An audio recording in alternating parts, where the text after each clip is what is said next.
Hi, welcome to Chad's Silversmithing. So today's video is going to be harkening back to my childhood a little bit. I was thinking about things I made when I was a child earlier, and I thought we used to make friendship bracelets for each other. It was a big thing when I was a kid, and so I thought I still remember how to do some of those, and I thought I'd see if I could do that in silver and copper today. I thought tonight, instead of making a bracelet, I probably would try and make a ring, but using the same technique, except with wire, and see how that turns out. I think it seems appropriate if for using a pattern I used when I was a kid to make friendship bracelets, that we ought to call it a friendship ring. So we'll see how it turns out. So it should be a fun experiment. Before we get started on that, I needed to thank some groups of people. My patrons over on Patreon are my core group of supporters, and I truly appreciate their support. They provide not only financial benefit to me, but kind of a community that I can tap into for knowledge and share ideas with and stuff. So it's a really nice place over there. And I'd like to welcome a couple of new ones. We got Sharon N. and Vivienne H. Thank you both for signing up. I do appreciate your support, and I think you'll find it's a really nice place over there. So the other group are my YouTube subscribers, and we just passed 25,300, I believe. That's amazing, and I can't believe the really nice comments that I get from you guys. Some of you say the nicest things, and I do appreciate that. When I'm tired, it's nice to get some positive input, so it helps me to keep going. I do also appreciate the financial help. The Buy Me a Coffee is a super thanks. People who buy the merch on the merch store or my ebooks, all of those things make my channel sustainable, and I couldn't do it without your support, so thank you for that. All right, well, let's see if we can make something similar to friendship bracelets, but make it into a ring. So let's get started. So this is one of my design idea sketchbooks that you can get on my merch store. This particular one has a handy gauge to inches to millimeters conversion chart on the back, and I really find that pretty useful. The real feature for me, though, is having this dot matrix in the background that helps me to draw better pictures, which you won't see today because the picture I drew today was not particularly good. But I find it hard to draw interlocking kind of things that weave together like that, and so I did the best I could. But that hopefully it's going to come out neater than that. There's a number of different styles of this book on the merch store, and they have different bits of information on them related to metalsmithing that might be useful to you. So check it out, get a couple. I think they're a super handy way to keep track of your projects. So, with this one, like I said, it's based off of a friendship bracelet. I decided to do mixed metal on this, and I cut some 18 gauge wire, which is 1 millimeter for those of you who use the metric system. And I have copper and silver. So I have 3 coppers, 2 silvers, and I thought it would be interesting to see what kind of a design came out of that. And it might have to do with what order we place them into, and so you might be able to get some different variations of it based on how you do that, if I remember right from making friendship bracelets. You could also do 3 metals if you wanted to do brass in there too. Brass is a little bit stiffer and harder to bend, so I thought about annealing the silver, but it's already dead soft, so I think it's probably soft enough for our purposes. We'll see how that goes. It'll be a good experiment. So I cut a piece 18 inches long for each of these, and I think that'll probably get me enough when I'm done to make. You probably make a little bracelet out of it, or you could make a couple of rings. We'll see how long it turns out. That'll be another thing. So starting with 18 inches of each. And the other thing that I did, you need something to hook this over, and so I made a little ring out of copper because I couldn't find like a key ring or something laying around. I could have looked harder, but I didn't. It was easier just to make a little one out of a piece of copper I had.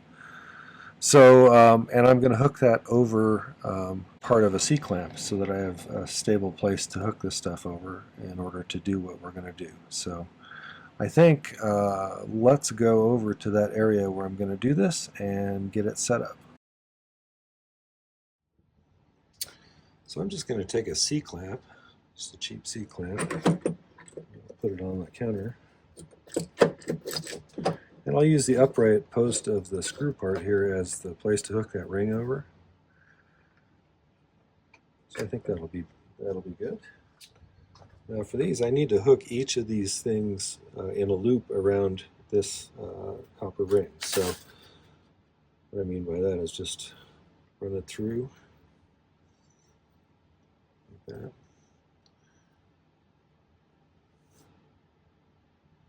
And we'll twist these.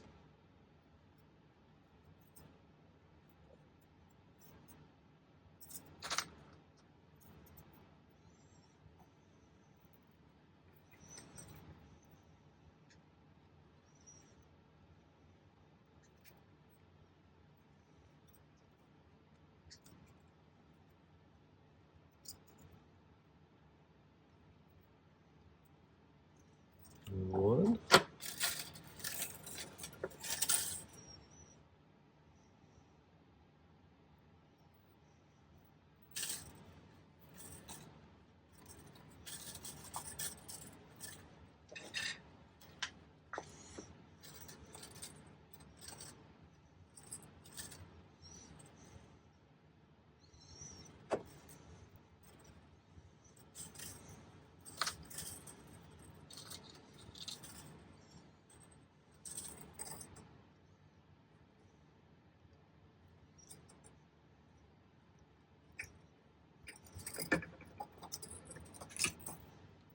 My hands are a little trashed right now, so I'm probably going to wear some of those little orange finger cots on some of my fingers when I'm doing this.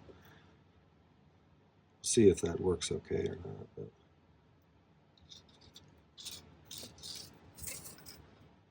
it might interfere too much. All right, so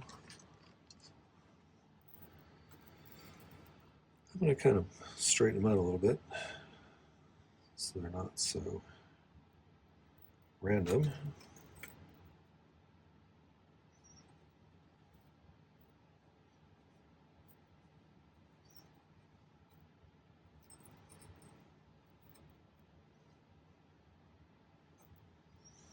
I'm not sure how much difference it'll make which order you put them in. Anybody's ever done this and knows. I don't remember. It's been a few decades since I was doing this with different colored string. Just a few.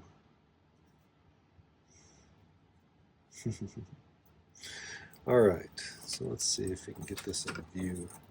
All right, so let me hook this over here. We'll see how that. Can you see that okay? I have to bend this just a little. All right, so let me get a couple of those finger cuts. Okay, so if I leave them in this order, copper, copper, that, and then silver, and then we got on this side we got copper and silver. Okay. So if I remember, you take the finger of the side holding 2 wires, and I suppose you could do 3 and 4 if you wanted to, or if you have polydactyly, you might even be able to do more than that. But since I've only got 5 fingers, let's just stick with 5 on this one. 5 fingers on each hand, I should say. But let's take the pinky finger in my left hand, grab the top one up here, pull it that way, and then we're going to rotate these up 2 fingers, and then I'm going to take the pinky finger of my right hand and grab the top one over here. And that way you're going to kind of keep doing the same thing over and over again. So take this pinky, grab the top one, pull it over here. Migrate those up my fingers like that. Pinky on this hand, take the top one over here. It's going to look messy at first, I think. So now we'll take the pinky on this hand, grab the top one over here.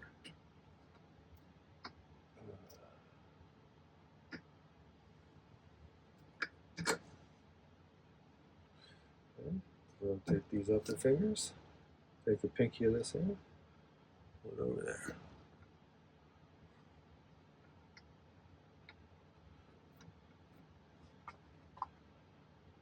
Pinky on this hand, top one over here. Migrate these up. Pinky on this hand, grab the top one over here. Migrate these up. Pinky on this hand, top one over there.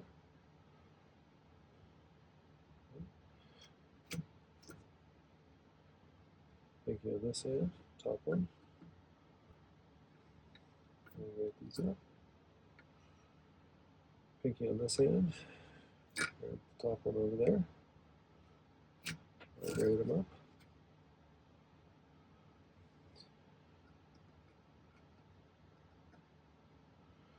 Pinky on this hand, grab the top one, and tight, migrate them up. Pinky on this hand, grab the top one, pull it tight.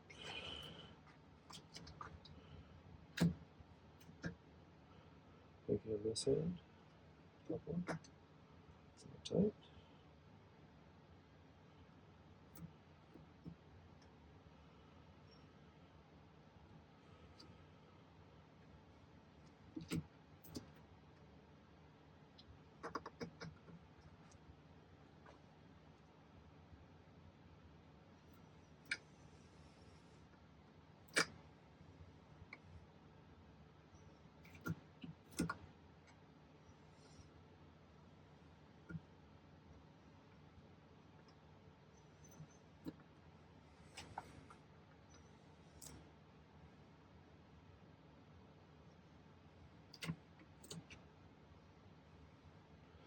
Once you get into the flow of it, it'll start to kind of become automatic probably, I seem to recall. Just kind of zoning out and doing this.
It's going to turn my fingers purple from cutting off the circulation.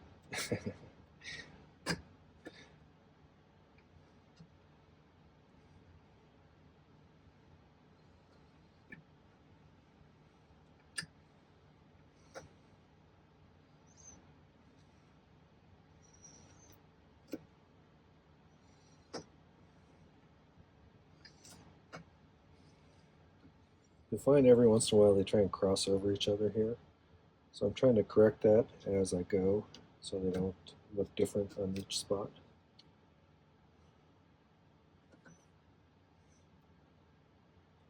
And I'm probably going to have to stop here pretty soon because I don't think I can go too much further.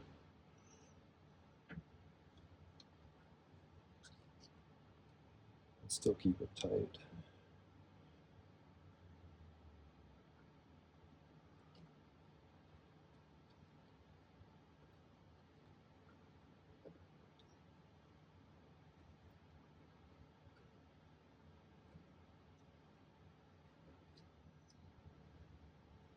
That's about as far as I'm going to be able to take it. So I'm going to go back and see how much of that we can salvage into something usable, and then we'll stretch it out and smooth it out. Alright, so I did a little bit of straightening just with my nylon coated pliers, and I think what I'm going to do now is I'm going to snip this off and probably cut these off sort of flattish, and then I'm going to solder both ends so that they can't move anywhere, and then we'll do some flattening, I think.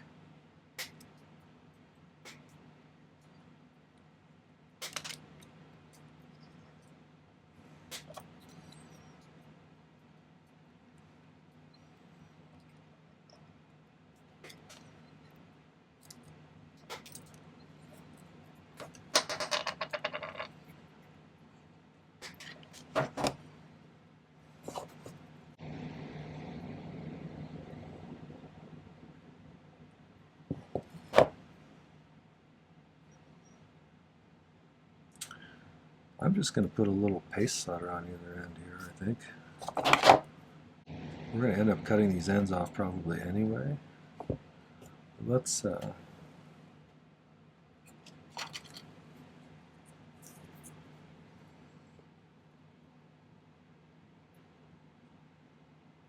don't suppose it matters too much which kind you use on this.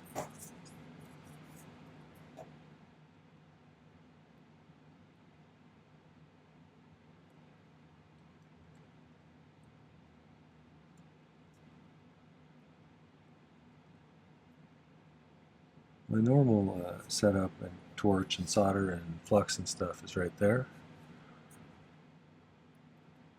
if you're curious. I don't use paste that much, but ever since I was sent some, it's kind of fun to experiment with, and sometimes it's pretty useful. Just kind of solder that together on the ends. This will also anneal it a little bit, which will be useful. Annealing, if you're new to this, is where you soften the metal back up after you've work hardened it. All that bending and twisting and stuff made the metal pretty stiff by the time we were done.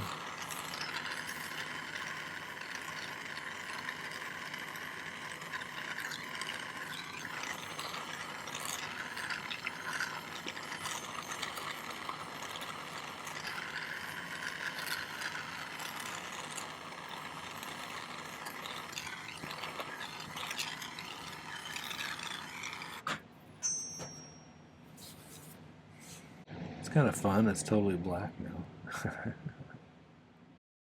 Okay, so my thought was I would do one ring that was a little bit, you know, in its original form, kind of, where it's just braided that way using technique, where it's not flattened out too much, but also I want to do one where it's really kind of stretched out and thinned out. So I'm going to straighten this out just a bit more with a plastic hammer. Just kind of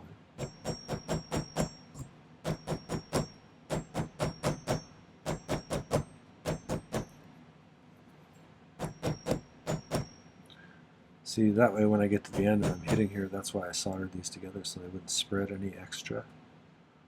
So let's go.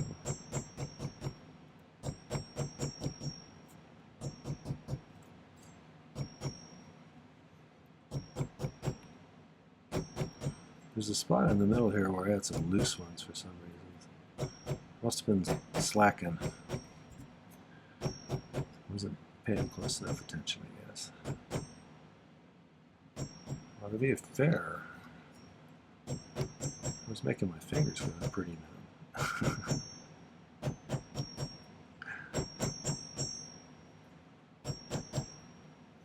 Okay, let me cut a piece that makes for maybe a size 8 or something in that range.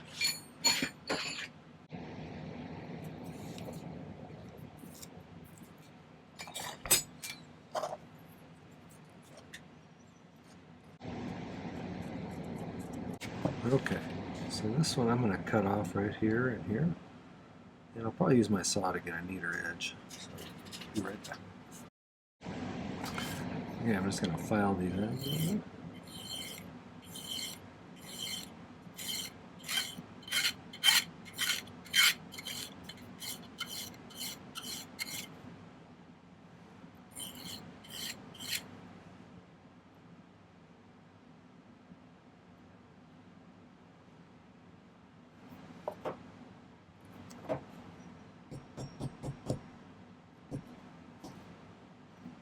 So this side looks less good than this side, I think. So we're going to put that side to the outside.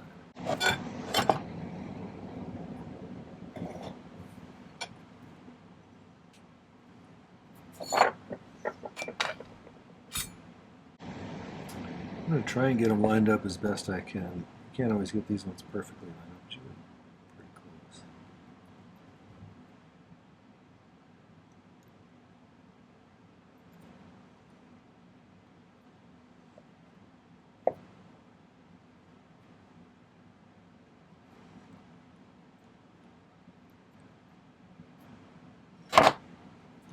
Well, let's solder that on and see how it goes. I think I'm going to do a little pick soldering on this one with some hard silver sheet solder. I feel like I have a little bit better control of it that way. Okay, and we have some solder scattered around here. If you've never seen pick soldering before, pick soldering is a super handy skill. Where you pick up a little bit of solder on the end of your soldering pick, and it allows you to put it where you want it to go more easily, I think. So, if you're interested in learning how to do that, that's a pretty good video right there. It is a skill that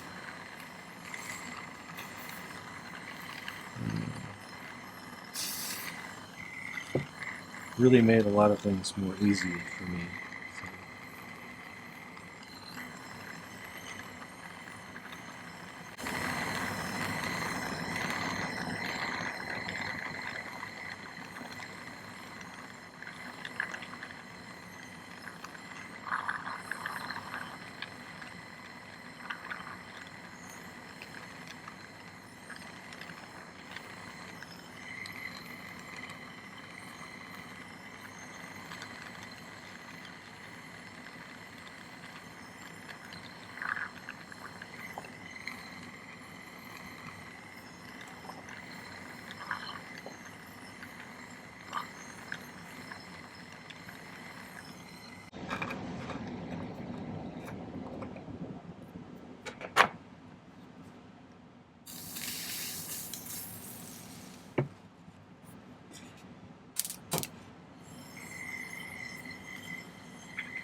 want to cool it off and take a peek at the solder joints.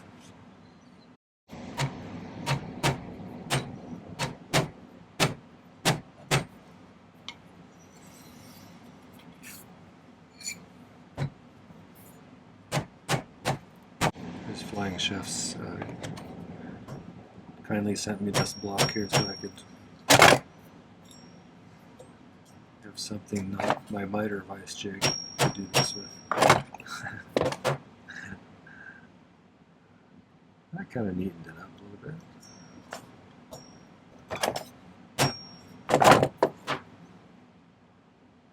Alright, so I'm going to let that one pickle. Now let's see if we can stretch this other one out just a little bit narrower. And see if we can do anything else interesting with it. I think I need to solder that end again.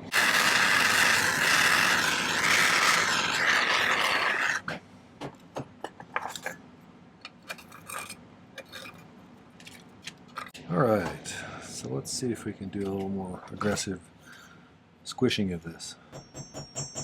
Use my chasing hammer now.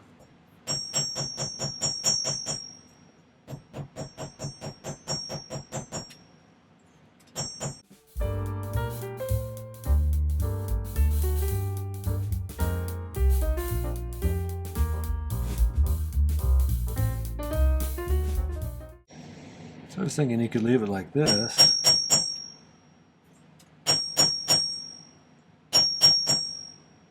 Or after we get it soldered into a ring shape, maybe take the file and kind of, you know, turn it into more of a half dome shape and see how that, and it'll make the little braid kind of situation look a little different. So I think that might be kind of cool. So let's do that.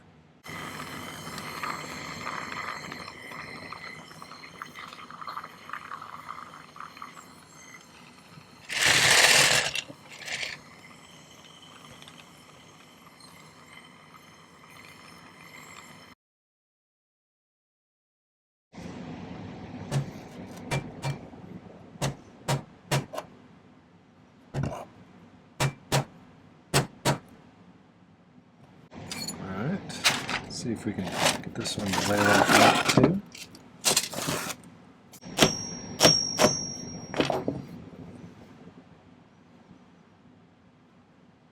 That's pretty cool like that is. Let's see if we compare the two next to each other. This one's quite a bit wider than the other. And this one, like I said, I think I'm gonna try and round out the surface and see how that looks. Not too much, just a little bit. It might be an interesting effect, so.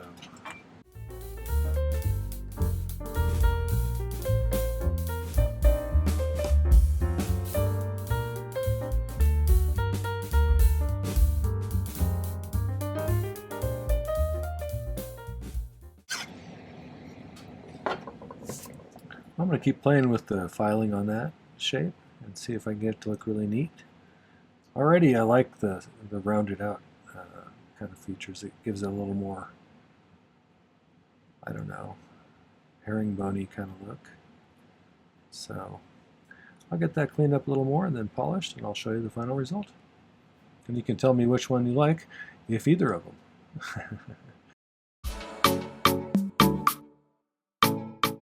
Alright, well here's the first one. With a few imperfections here and there, I still think it's kind of a pretty ring. I like the idea. It's kind of got 3 coppers, 2 silvers, 3 coppers, 2 silvers, like that. So, yeah, I think that came out pretty nice.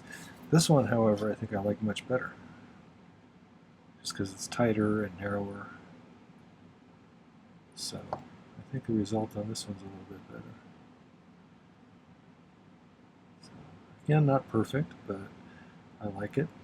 A couple of things I wanted to mention. One is that copper will oxidize differently than silver, so you'll get some toning as you go. And if you don't want to have any greenish on the insides of your finger, or on the outsides of your fingers where you're wearing this, copper will do that. Brass will do that. Silver will leave kind of black marks on you sometimes on some people. On me, it does. But if you don't want any of that greenish kind of discoloration on your finger, you can put a little thin layer of I don't know, 26 or 28 gauge sheet on the inside of silver, and that'll stop that problem. So it's an extra step, but it might be worth it if you really like wearing copper and don't like the oxidation. So I'll get some better pictures and put them at the end. Okay, well that was a friendship ring. I hope you enjoyed that and learned something new. If you did, I'd love it if you'd hit the like button. That helps to get my channel promoted, and I really do appreciate that. I'd also love it if you'd hit my main channel page and check out some of my other videos. I have 560 some now. I do 3 per week, one on Tuesday, one on Thursday, and one on Saturday. So there's regular content coming out, and I think you'll almost certainly find some other useful or fun things to learn about. So check those out. I'd also love it if you'd hit the video description down below. There's information about this video, but also some important links. There's a link to my Patreon if you want to find out more about that community. It's a great group of people with a lot of talent and knowledge, and I really enjoy interacting with them over there, so you can check that out. There's also a link to my merch store if you want to get yourself one of those nice design idea sketchbooks. I really have found them to be an asset to what I'm doing here. It allows me to keep a good record of what I've made so that I, well, number one, don't repeat myself too much, and number two, know how to do it if I want to redo it again. So, finally, there's a link to my ebooks, the most recent being 2024s. We're currently working on 2025s. It's a guide to all of the tutorials I did in that particular year. There's about 170 some pages in it. Each page has a link to one of the tutorials I did last year.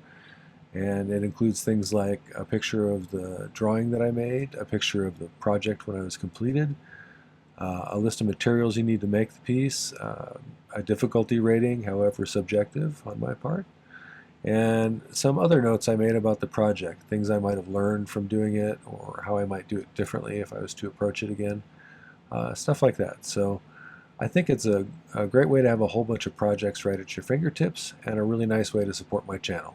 And you can also get both 2023 and 2024s for a slight discount. So check that out. All right, well, thanks for watching today. Take care. Happy silversmithing.